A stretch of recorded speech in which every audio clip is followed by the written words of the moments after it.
কিয়ামতের ময়দানে আখিরাতের ময়দানে কেউ কারো কোনো সুপারিশ করতে পারবে না। আল্লাহ রাব্বুল আলামিন সূরাতুল বাকারা ৪৮ নম্বর আয়াতে কালিমার ভিতরে একটা মেসেজ দান করলেন। পৃথিবীতে তারা বসবাস করে আল্লাহ পাকের বান্দা হিসেবে তারা এসেছি, বান্দি হিসেবে তারা এসেছি।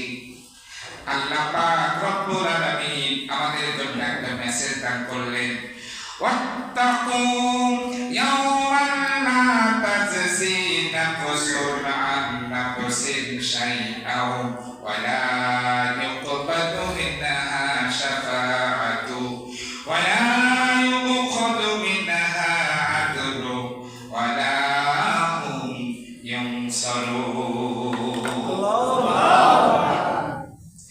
আল্লাহ রাব্বুল আলামিন নিজে পৃথিবীবাসীর জন্য কোরআন নাযিল করলেন। এই কোরআনুল কারীম আল্লাহ পাক কেন নাযিল করেছেন?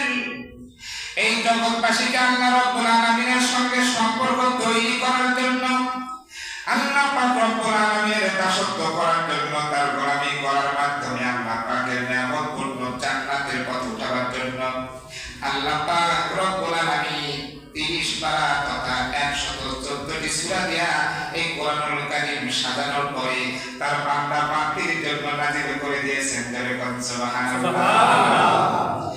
এই পবিত্র কোরআনুল কারীমের সর্বপ্রথম যে বৃহৎ একখানি সূরা সূরাতুল বাকারা, এই সূরাতুল বাকারা ৪৮ নম্বর আয়াতে আল্লাহ পাক একটা মেসেজ দান করলেন, ওয়াত্তাকু ইয়াওমান লা তাজজি নাফসুন আন নাফসিন শাইআও ওয়া লা ইউকবালু মিনহা শাফাআতু ওয়া লা ইউখাযু মিনহা আদলু ওয়া লা হুম ইউনসারুন।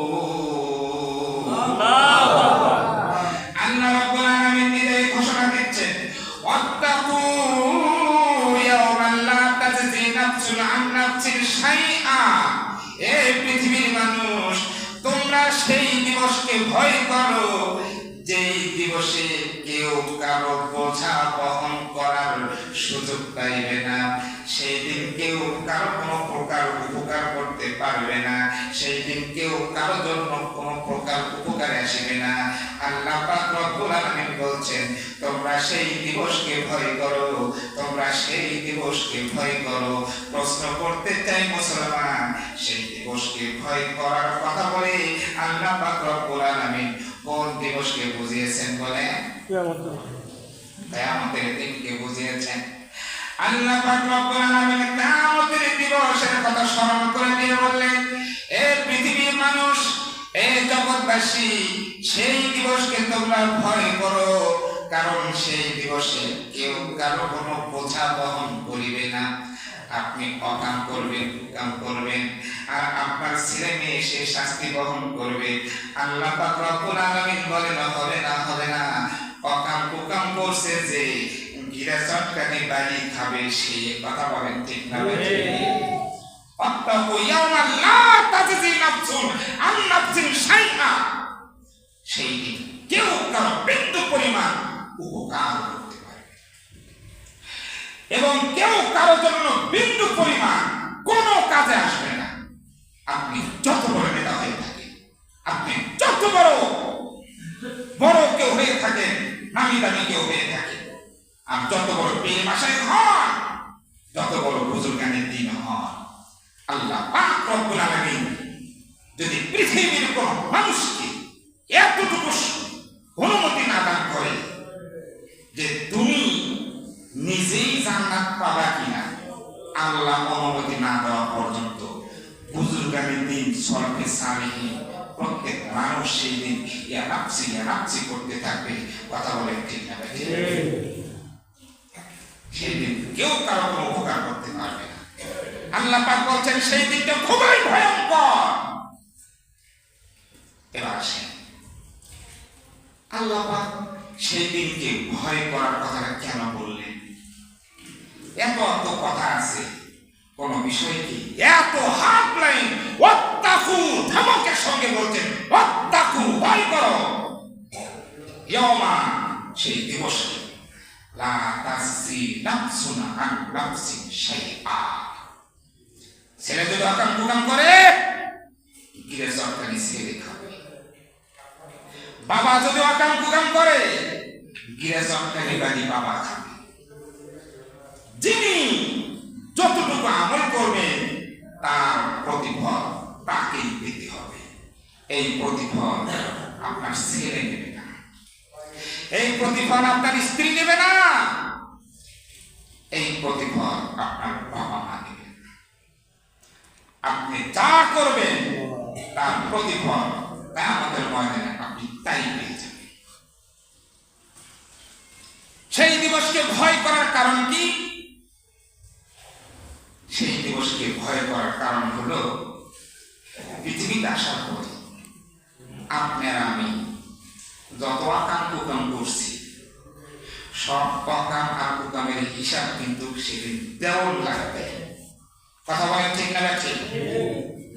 সুযোগ পাইছেন? সমাজের বড় সমাজপতি হয়ে গেছি, দলের বড় নেতৃত্ব পেয়ে গিয়েছি, বড় দলের বড় নেতা হয়েছি। আল্লাহ পাক বলেন নেতা হয়ে যত আকাম কুকাম তুমি করছো এগুলোর হিসাব তো দিতেই হবে। আর তুমি নেতা হয়ে তোমার কর্মীদের মাধ্যমে যত আকাম কুকাম করে নিয়েছো এই প্রত্যেক আকাম কুকামের জন্য তোমার বিয়ে চটকানে বাড়ি হবে। কথা বলেন ঠিক না ঠিক? এগুলো সব হিসাব দিতে হবে। সে ওই যে বাবা মরে গেছে, সে কত বছর আগে বনের সম্পদ ঠিক মতো বুঝে দেখবেন, হিসাব দেওয়া লাগবে। বনের সম্পদ তো খাচ্ছেন, বন তো দুর্বল, কিছুই বলতে পারে না, বাবা নাই যা।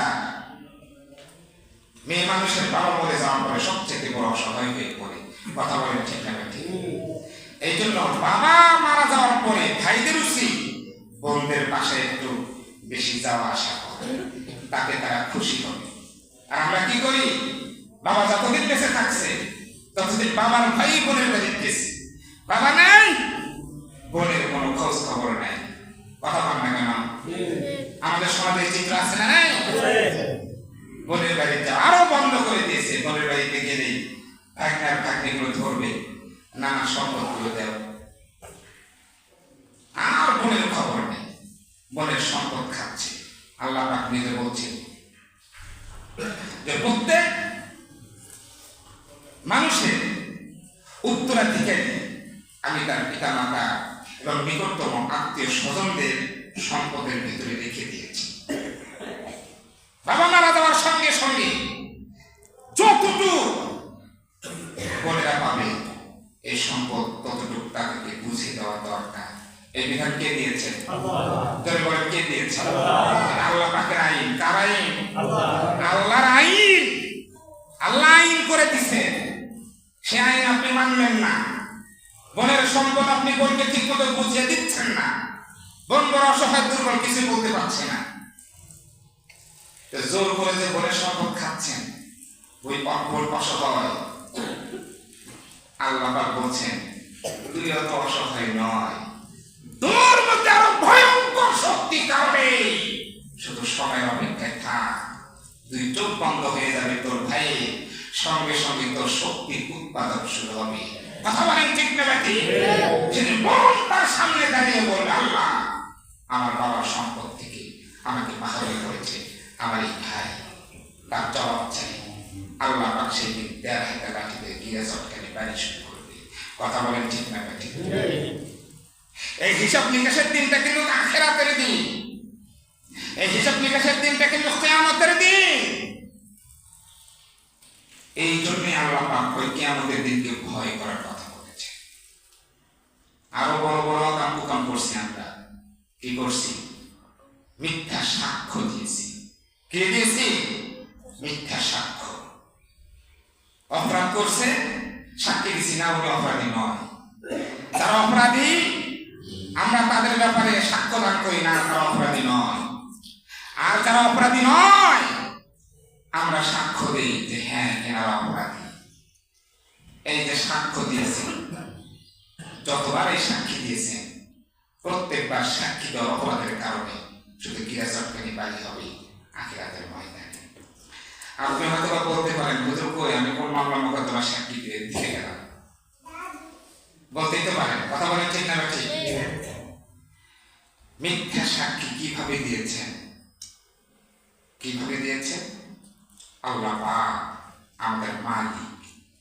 আওয়াজ দিয়ে বলেন, আল্লাহ পাক আমাদের কি মালিক? আমরা তাদের গোলাম। আমরা তাদের কি গোলাম? এই গোলামরা পৃথিবীতে কিভাবে জীবন জিন্দেগি পরিচালনা করবে তার প্রত্যেকটা নীতিমালা কে দিয়েছেন? এই নীতিমালাগুলো কার ভিতরে দিয়েছেন? এই কোরআনের নীতিমালাগুলো যারা বাস্তবায়ন করতে চায় না ক্ষমতার মসনদে বসে, এই কোরআনুল কারীমের নীতিমালাগুলো যারা ক্ষমতার মসনদে বসে বাস্তবায়ন করতে চায় না, তাদেরকে বারবার ক্ষমতায় বসানোর জন্য আপনি সিল মারছেন আর আপনি সাক্ষী দিছেন এরাই ভালো, এরাই ভালো। আল্লাহ কয় তোর মতো হারামি আর কেউ নাই। যারা আল্লাহর কালাম দিয়ে সমাজ পরিচালনা করতে চায় না, আল্লাহর কালাম দিয়ে রাষ্ট্র পরিচালনা করতে চায় না, আল্লাহর কালাম দিয়ে সংসদ ভবন পরিচালনা করতে চায় না, তাদের মতো লম্পট পিছাচার কেউ হতে পারে না। তুমি বারবার তাদেরকে সাপোর্ট দিয়েছো, ভোট দিয়েছো, সিল মেরেছো, এই মাধ্যমে তুমি মিথ্যা সাক্ষী দিয়েছো তারা ভালো নয়, তুমি সাক্ষী দিয়েছো তারা ভালো। প্রত্যেকটা সাক্ষী দেওয়ার গিয়ে চটকানি লাগি আমাদের ময়দানে আল্লাহ দিবেন। কথা বলেন ঠিক না ঠিক? কথা কি বোঝা যায়? এই ঘটনাগুলো ঘটবে আখিরাতের ময়দানে। আমি তাদের দোষ নাই যারা কোরআনুল কারীমের বিধান অনুযায়ী জীবন জিন্দেগি পরিচালনা করতে চায়, অর্থনীতি ব্যবস্থা বাস্তবায়ন করতে চায়, রাষ্ট্র পরিচালনা করতে চায়, তাদের বিরুদ্ধে হাজারো মিথ্যা নোংরা মিথ্যা মামলা দিয়ে হয়রানি করা হয়। মিথ্যা মামলার আসামি হয়ে কাঠগড়ায় দাঁড়িয়ে ফাঁসির মঞ্চে দাঁড়িয়ে তারা ইমানের জয়গান পরিবেশন করতে করতে হাসতে হাসতে ফাঁসির রশি গলায় ঝুলিয়ে নিতে দ্বিধাবোধ করছে না, এরপরও বাতিলের সঙ্গে আতাত করছে না, অথচ আপনি তাদেরকে উপেক্ষা করছেন, তাদের বিরুদ্ধে মিথ্যা বিষোদ্গার করছেন। আল্লাহ পাক বলবেন এটাই হচ্ছে মিথ্যা সাক্ষী। কথা বলেন ঠিক না ঠিক? এই রকম মিথ্যা সাক্ষী দেওয়ার অপরাধে আল্লাহ পাক আখিরাতে আপনাকে ধরবে। আমি আপনাদের দায়িত্ববান খতিব হিসাবে সচেতন করছি, মিথ্যা সাক্ষী দেওয়ার আসামি আল্লাহর রাস্তে কেউ করতে যাবেন না। আল্লাহর রাস্তে মিথ্যা সাক্ষী কেউ দিবেন না। মিথ্যা সাক্ষীর আসামি হয়ে আল্লাহর আদালতে কেউ দাঁড়াবেন না। রাজি আছেন কি ইনশাআল্লাহ? কারা কারা রাজি আছেন নিয়ত করে ফেলেন। মিথ্যা সাক্ষী যে ভয়ঙ্কর বিপদ, এই মিথ্যা সাক্ষীর ভয়ঙ্কর বিপদে কিন্তু আখিরাতে পড়তে হবে। আমি এই কথাগুলো কেন বলছি? আমি আপনাদের দায়িত্ব এবং সচেতন, আমি আপনাদের খাদেম, আমার উপরে জিম্মাদারি, আমার উপরে দায়িত্ব। এই দায়িত্বগুলো আপনাদেরকে পৌঁছে দেওয়া আমার কর্তব্য। কথা বলেন ঠিক না? পাশাপাশি আরেকটা মেসেজ আপনাদের দিতে চাই। কিয়ামতের দিবসকে ভয় করে যারা জীবন জিন্দেগি পরিচালনা করবেন, কারো হক নষ্ট করবেন না, মিথ্যা সাক্ষী দিবেন না, আল্লাহ পাকের একান্ত দাসত্ব আর গোলামি করবেন, এই গোলামি শতভাগ বাস্তবায়ন আপনার মাধ্যমে যদি নাও হয়, আপনি চেষ্টা করেছেন, ভুল ত্রুটি যা হয়ে গেছে আল্লাহ পাক ক্ষমা করে দিবেন, নিয়ামতপূর্ণ জান্নাত দান করবেন।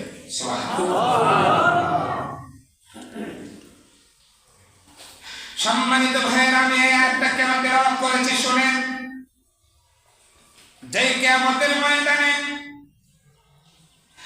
কারো কেউ কোনো উপকার করতে পারবে না, কারো কোনো কাজে কেউ আসবে না, কারো দায়ভার কেউ বহন করবে না। যেই দিন সুপারিশ করার মতো ক্ষমতা কারো থাকবে না, একজনের হয়ে আরেকজনের সুপারিশ করার ক্ষমতা থাকবে না। আল্লাহ পাক রব্বুল আলামিন এই কথা কোরআনে সুন্দর করে বলে দিয়েছেন, ওয়া ইউকবালু মিনহা শাফাআতু ওয়া লা ইউখাযু মিনহা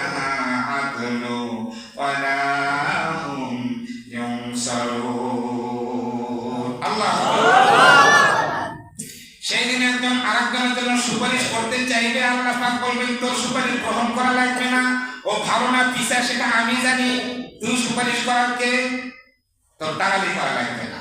কথা বলেন ঠিক না বাকি? অনেক আমল করছে না কি করছে আমি ভালো করে জানি, ওর পক্ষে কারো কোনো সুপারিশ গ্রহণ করা হবে না। ওয়ালা ইউকবালু মিনহা শাফাআহ ওয়ালা ইউখাযু মিনহা আদল। দুনিয়াতে আপনি কোর্ট কাছারিতে টাকা দিয়ে ঘুষ দিয়ে দিনকে রাত আর রাতকে দিন বানাতে পারেন। আল্লাহ পাক বলেন আমি যেদিন আদালত দাঁড় করাবো, আখিরাতের আদালত যেদিন আল্লাহ পাক দাঁড় করাবেন, সে আদালতে ঘুষ দেওয়ার কোনো অপশন থাকবে না। কথা বলেন ঠিক না বেঠিক? ওয়ালা ইউখাযু মিনহা আদল। সেদিন বিনিময় গ্রহণের মাধ্যমে অপরাধীকে ছেড়ে দেওয়া হবে না। বিনিময় গ্রহণের মাধ্যমে অপরাধীকে ছেড়ে দেওয়া হবে না। আল্লাহ পাক সেই দিনকে ভয় করতে বলছে, ওয়ালা হুম ইউনসারুন। আর আমি এক আল্লাহ ব্যতীত এমন কারো ক্ষমতা নাই কেউ কারো কোনো সাহায্য করতে পারে। কথা বলেন ঠিক না? দুনিয়াতে বিপদে পড়লে আপনার হাত তো অনেক বড় লম্বা ক্ষমতার হাত। হ্যাঁ, অমুক নেতা হ্যালো হলো খুনের আসামি হয়ে জেলখানা থেকে বাহিরে ভুগতান করে ঘোরাফেরা করে, আর কোরআনের আইন বাস্তবায়ন করতে গিয়ে মিথ্যা মামলার আসামি হয়ে চার দেয়ালের ভিতরে আবদ্ধ থেকে ধুকে ধুকে অসংখ্য ইমানদার মানুষ ইন্তেকাল করেছেন, শাহাদাত বরণ করেছেন। কথা বলেন ঠিক না? আল্লাহ পাক বলেন আখিরাতে এই বিনিময়ের মাধ্যমে কোনো আসামিকে ছাড় দেওয়ার কোনো অপশন নেই। বলবেন হুজুর আগামীকাল থেকে রমজান শুরু হবে, রোজার তো ফজিলত করেন না, এ কি শুরু করবেন? আসেন, এই দিনের কথা ভয় করার কথা বলেছেন, তাহলে সেই দিনটা কত ভয়ঙ্কর হবে, যেই দিন কেউ কারো জন্য কোনো সুপারিশ করতে পারবে না, যেই দিন কেউ কারো কোনো কাজে আসবে না, যেই দিন কেউ কারো কোনো উপকার করতে পারবে না। তা আপনি যদি বিপদে পড়েন আর সেখানে যদি মনে করেন আপনি ঢাকা গেছেন, অপরিচিত জায়গা, আপনাকে হঠাৎ অ্যাটাক করছে ধারালো অস্ত্র বাহিনী, ওই সময় আপনি বড় বিপদগ্রস্ত, এর মধ্যেই যদি পাশ থেকে কোনো এক সাহায্যকারী টিম যদি আপনার কাছে হাজির হয়ে যায়, আপনার আর কোনো ভয় আছে? কথা বলেন, আর কোনো ভয় লাগবে? আল্লাহ রাব্বুল আলামিন বলেন কিয়ামতের ময়দান বড় ভয়ঙ্কর দিন হবে। সেই দিন কেউ কারো কোনো উপকার করতে পারবে না, সেই দিন কারো জন্য কেউ সুপারিশ করতে পারবে না। কিন্তু আল্লাহ পাক রব্বুল আলামিন দুইটি বস্তুকে সুপারিশ করার ক্ষমতা দান করবেন। আল্লাহ কিয়ামতের ময়দান, আখিরাতের ময়দান, হাসরের ময়দানে যদি আপনি বিপদে পড়ে যান, আপনি যদি বিপদে পড়েন, সেদিন আপনার কেউ কোনো উপকার করতে পারবে না, আপনার জন্য কেউ কোনো সাহায্য করতে পারবে না, আপনার জন্য কেউ কোনো সুপারিশ করতে পারবে না। আল্লাহ পাক বলেন, ও বান্দা বান্দি, হতাশ হবি না, হতাশ হবি না। ওই দিনের জন্য আমি দুইটা বস্তু রেখে দিয়েছি, এই দুইটা বস্তু কিয়ামতের ময়দানে তোমাদের জন্য সুপারিশ করার ক্ষমতা পেয়ে যাবে। আর জোরে বল সুবহানাল্লাহ। আল্লাহ বলেন আলহামদুলিল্লাহ, আওয়াজ দিয়ে বলেন আল্লাহু আকবার, আল্লাহু আকবার, আল্লাহু আকবার। দুইটি বস্তু সুপারিশ করার ক্ষমতা পেয়ে যাবে। কয়টা বস্তু? দুইটা বস্তু সুপারিশ করার ক্ষমতা পেয়ে যাবে। আল্লাহ পাক বলেন, আল্লাহ রাসূল সাল্লাল্লাহু আলাইহি ওয়াসাল্লাম হাদিস শরীফের ভিতরে বলেন, আসিয়ামু ওয়াল কুরআনু ইয়াশফাআনি লিল আবদি ইয়াওমাল কিয়ামাহ। বুখারী শরীফের হাদিস। আল্লাহ রাসূল সাল্লাল্লাহু আলাইহি ওয়াসাল্লাম বলেন, আসিয়ামু ওয়াল কুরআনু ইয়াশফাআনি লিল আবদি ইয়াওমাল কিয়ামাহ। কিয়ামতের ময়দানে দুইটা বস্তু বান্দা বান্দির জন্য বিপদের দিনে সাহায্য করার সুযোগ পাবে। এই দুইটা বস্তু কিয়ামতের ময়দানে আল্লাহ পাক রব্বুল আলামিনের কাছে বিপদগ্রস্ত বান্দা বান্দির জন্য সুপারিশ করবে। তার ভিতরে এক নম্বর বস্তু হলো আসিয়াম, পবিত্র মাহে রমজান মাসের রোজা। কিয়ামতের ময়দানে আপনার বিপদের সময় আপনাকে সুপারিশ করার ক্ষমতা পেয়ে যাবে। কারো সুপারিশ করার ক্ষমতা থাকবে না, কেউ সুপারিশ করতে পারবে না। কিন্তু সিয়াম আপনার জন্য ওই ভয়ঙ্কর দিনে আপনার পাশে থাকবে। আপনি সেদিন যখন বিপদে পড়ে যাবেন, বিভিন্ন প্রশ্নে জর্জরিত হয়ে যাবেন, ভয়ঙ্কর তাণ্ডবীরা কিয়ামতের ময়দান, সেদিন বাবা তার সন্তানকে পরিচয় দেবে না, মা তার সন্তানকে পরিচয় দেবে না, সন্তান তার বাবা মাকে পরিচয় দেবে না। সেই বিপদের দিনে আপনার পাশে কেউ নাই, আপনার পাশে কেউ নাই। সিয়াম বলবে, কেউ নাই, কে বলেছে? আমি তোর পাশে আছি। এই সিয়াম শুরু হতে যাচ্ছে। আল্লাহ যদি তৌফিক দান করে আগামীকাল থেকে, কথা বলেন ঠিক না ভাই? এই মসজিদে আজকে এই মেসেজটা আমরা যারা পেলাম যে কিয়ামতের ময়দানে কেউ কারো সুপারিশ করতে পারবে না, অথচ সিয়াম এই রোজা আপনার ওই বিপদের দিনে আপনার পাশে থেকে, আপনার পাশে থেকে, আপনার পাশে থেকে আল্লাহর সঙ্গে কথোপকথন করবে, আল্লাহর সঙ্গে কথোপকথন করবে। সিয়াম আপনার জন্য কি বলবে? এই দেখেন, সিয়াম বলবে, আয় রব্বি মানা আতাহু তুআমা ওয়া শাহওয়াতু মিন নাহারিন ফাশফিনি ফিহি। আল্লাহ রাসূল সাল্লাল্লাহু আলাইহি ওয়াসাল্লাম বলেন, কিয়ামতের ময়দানে রমজান মাসের রোজা যিনি সিয়ামকে সম্পাদন করেছেন খালেস নিয়তে, সিয়ামকে যিনি সন্তুষ্ট করতে পেরেছেন, সিয়াম সাধনা, সঠিক সিয়াম সাধনা যিনি করতে পেরেছেন, ওই সিয়াম সাধনা, ওই শ্রম তার পাশে টুটিয়ে দাঁড়াবে, তার সাহায্যকারী হয়ে। আল্লাহ পাক রব্বুল আলামিনকে ডাকতে বলল, আয় রব্বি, ওগো মাবুদ, এই বান্দাকে আমি সারাদিন সামগ্রিক পানাহার থেকে বিরত রেখেছিলাম, সারাদিন সামগ্রিক পানাহার থেকে আমি তাকে বিরত রেখেছিলাম, সুতরাং ফাশফিনি ফিহি, আজ কিয়ামতের ময়দানে আমার পক্ষ থেকে সিয়াম পালনকারীর জন্য সুপারিশ আপনি কবুল করে নেন। আল্লাহ পাক রব্বুল আলামিনের সঙ্গে সঙ্গে এই সিয়ামের সুপারিশ কবুল করে নেবে।